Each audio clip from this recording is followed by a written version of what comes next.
When I was depressed, I would watch hundreds of these best morning routine videos, and I never did any of them for more than a day. And I think that's because I never understood why they worked.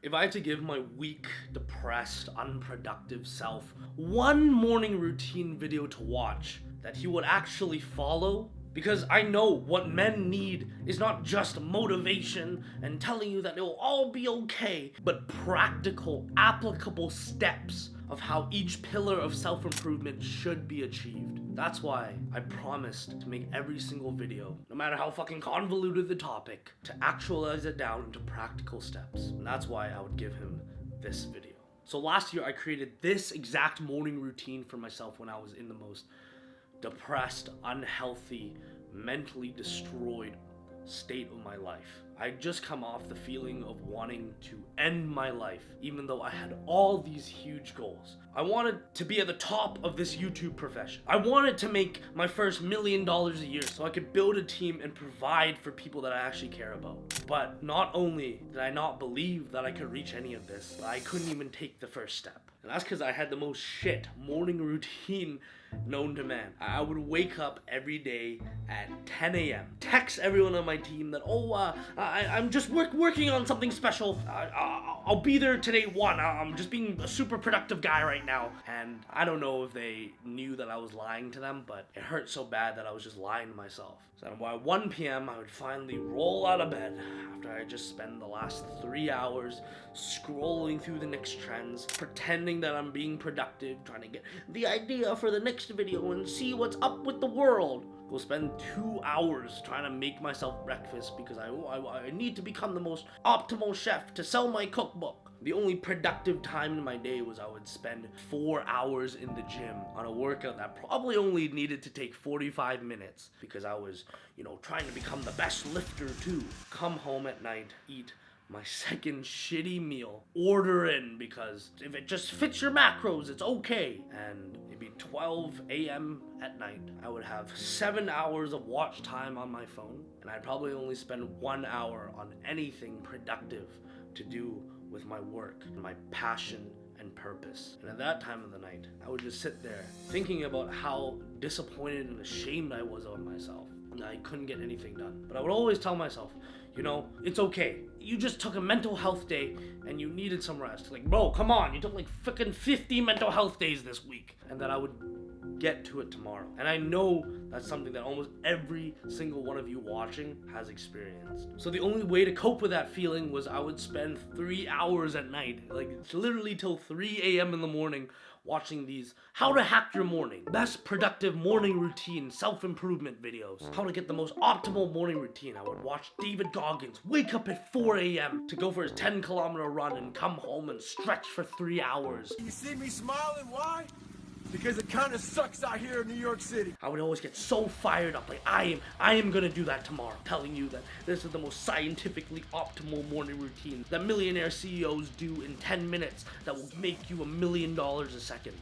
And I would go fucking try that for one morning, and I would always fail. Like, how the hell is cold showering and journaling gonna be productive for the rest of my life? And why is this taking 2 hours? Why do I have to do a 45-minute meditation? And I would always quit before I got through the first routine. So one day, when I learned that self-improvement was the cure to all the problems I had in my life, I realized I needed to create a morning routine that would work. And that's when I had the thought that if I was a beginner at morning routines, I should approach this like I am a beginner at the gym. And a beginner at the gym wouldn't go straight to a 405 bench. He would start with a bar. Like all the guys who work out, you would do these little things that build up enough confidence in yourself to hit the next weight, enough strength to hit the next weight. And it's much more beneficial for a beginner at the gym to go in just for 10 minutes and try the machines and try a very optimized 10-minute workout than to spend 6 hours in there burning out all his muscles before they even fucking developed. And that's when I had this thought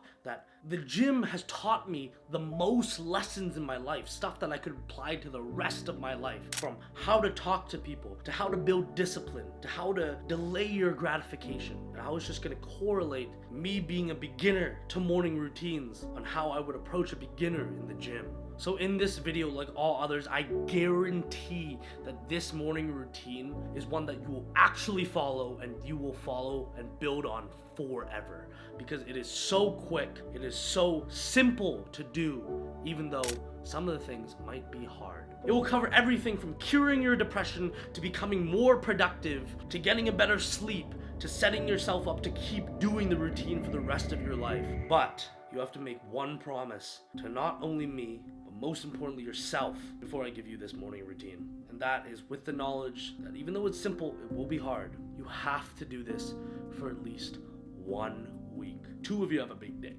This morning routine might feel so easy that even a child could follow it. It will feel so simple that you'll get the urge to want to do everything for longer or add things into it. But you have to promise to not add anything to it, to not do anything for the longer time, just for 1 week. And if you can do this morning routine without giving up for 1 week, do it for a second week. And if you can go 2 weeks without adding anything to it, then you can either extend the time for some things or add in some of the things that might help you a little bit more specifically. Step 1, it takes 0 minutes, and this is the hardest part of the morning routine. Wake up. What do you mean, Damo? It's not that fucking hard. I just get up. Get up and get out of bed. The bed, when you're sleeping, is the most comfort you will experience in your life. So getting out of the most comfort, especially when you wake up with that little nauseating feeling, like you're like, oh, it's 7 a.m. I don't know why the fuck I'm doing this. But I assure you, just follow step 1 of getting out. We set your alarm and your phone on the opposite side of the room. Walk to it so you're already up out of bed. Turn it off. And the first thing you should do is turn on the lights. By doing this immediately and as fast as possible with all devices on the other side of the room, you will build so much trust in yourself that you don't have to wake up and scroll. Step 2 takes 5 minutes, but most of you spend at least 30 minutes doing it, and that's take a fucking shit, bro. That's literally step 2 of my routine, is you go out and you take a shit. The hard part of this is you cannot be on your phone. So you're gonna get that nauseating feeling in the morning walking to your bathroom. The best advice to get rid of the morning nausea, and I learned this from a Navy SEAL boot camp that I did, is to take as deep of breaths and as long of breaths and exhales if you can. When we were doing the Navy SEAL shit, they had us fucking rolling in the mud, running 10K, and the whole time you get to these points where you actually thought you were gonna throw up. And I remember when I was about to puke, I was thinking like, this is exactly what it feels like when I first started this morning routine. And I wish I knew this earlier, but by taking those deep breaths, it brings in the oxygen that you didn't get when you were sleeping into the brain. Step 3, this should take 2 minutes, and that's to take a cold shower. Now, for my whole life, I was doing cold showers just because I heard it was beneficial and I thought it was good for you, but I would always do them wrong. I would always turn on the warm water first and sit there and lather and bathe, but then at that point, your body heat's so high that when you turn it to cold after, that it doesn't really have the same effect. So the reason that this is beneficial is because how dopamine works in your brain system is, let's say there's a tank and you're always at 50%, that's like your average resting dopamine level. And when you do things that are very comfortable, like watching porn, eating great food, fucking drinking, smoking, vaping, your dopamine levels shoot up to 100%, but that's just for a short time. And when they crash down, they go below the base level, and that can last for up to 3, 6, 12 hours of the day. But when you do things that are tough both physically and mentally, like taking that quick cold shower, it's fucking tough in there. Like, I hate the cold, and you're in there and you're freezing,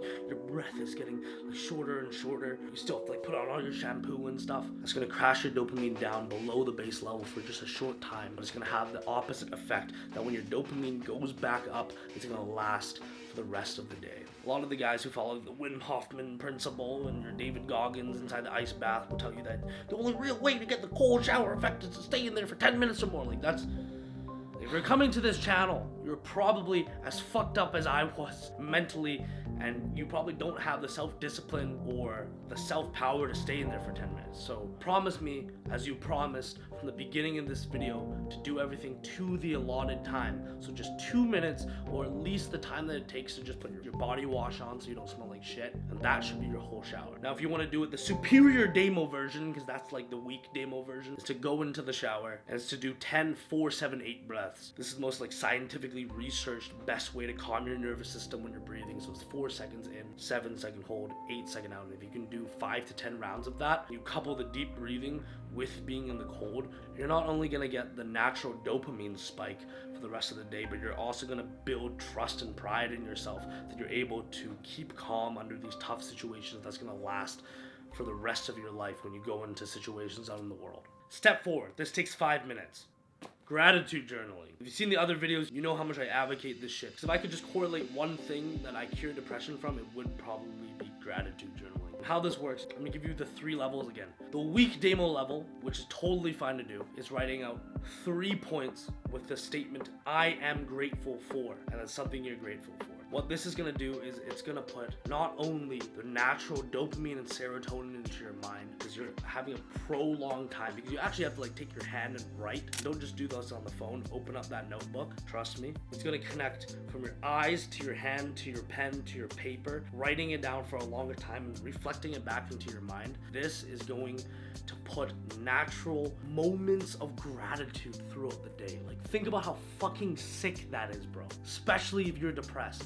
I remember when I first started this when I was depressed, it took 2 weeks, but I was driving in my mom's shitty Toyota Matrix one day, and I just, for the first time since I was depressed, I had this thought in my mind that I am just so fucking grateful to have these arms and legs that I can drive a car. And having those things at the forefront of your mind are gonna reshape and retrain your brain to have positive thoughts for the rest of the day. The demo version is to write after what you are grateful for. For example, I'm grateful that I get to sleep in a bed. Write the statement because many children around the world don't even have the luxury to sleep in a bed. And do this for every step.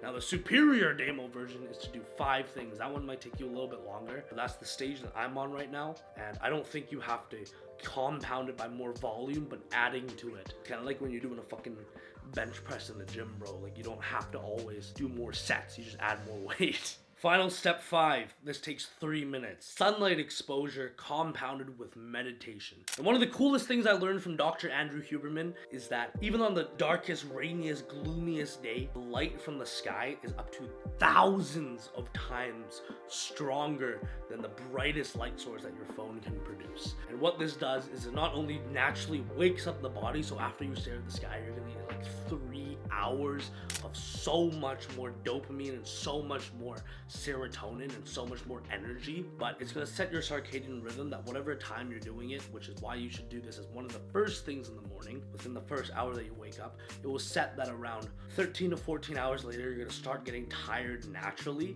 and then at 16 hours later, you're going to almost be fast asleep. So pick one of the brightest spots in the sky. Don't fucking be a retard and stare in the sun. And we're gonna add on top of that, because this is how I do it, I wanna save time, meditation. I always thought meditation was fucking gay. I thought, why as a man am I gonna sit cross-legged with my hands in this weird position, just breathing? Until I realized the benefits of it. Now, what meditation does is meditation is like training, like the gym for your brain to train not to be stronger or have bigger muscle, but to have more presence. So the way that we're gonna do this is while you're staring at the sky, you're gonna focus on one thing, which should be your breath. The air coming through your nostrils, filling up your stomach, and then your diaphragm, and then your chest, the whole front of your body, and then expelling it out for as long as you can. At first, I didn't know how to do the meditation, so I was staring at the sky, meditating, and I thought 3 minutes felt like an hour. But by taking in these deep breaths and possibly counting out 5 seconds in, 8 seconds out, it'll go by like that. And the way that you want to do it is as you're focusing on one thing, every single time your brain thinks, oh, now I'm thinking about the twitch of my right finger, or the sky's kind of nice today. When I first started, I would always get mad at myself for doing that, but then the next step of that is just refocusing on that one thing, on your breath, on the feeling of your hair touching your forehead.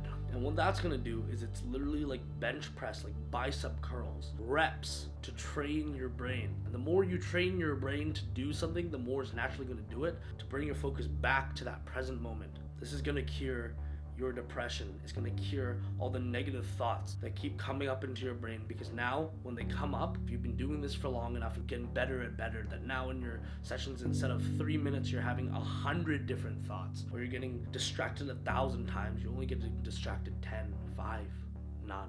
I noticed the effects of the meditation in just 1 week after doing it. One of my biggest problems in dating was every single time I would take my girl out, I would just be thinking about work, and I would never give her my presence or my attention or my love. This morning routine is simple, but it's not easy. There's gonna be so many times when you want to give up, when you don't want to do it again.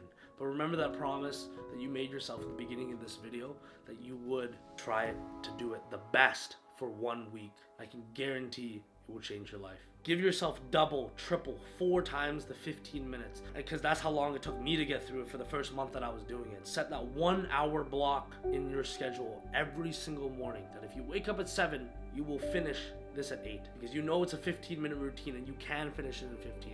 But give yourself that extra time, because by doing it simply in the beginning with lower standards, you will build and slowly build enough pride, confidence in yourself to keep going and doing it in that 15 minutes. You don't need to meditate on top of a rock while sunning your balls after a 100-mile run. All you need to do is the simple, uncomfortable things every single day that will slowly build enough pride until you have fucking amazing mental health. I love you, boys. Comment down below what your current morning routine looks like and what your worst morning routine looks like, so we can all fucking laugh at you and then be your chosen brothers and give you big kisses along the way like I'm gonna do right now. Okay, see you in the next video. No, that's gay. Peace.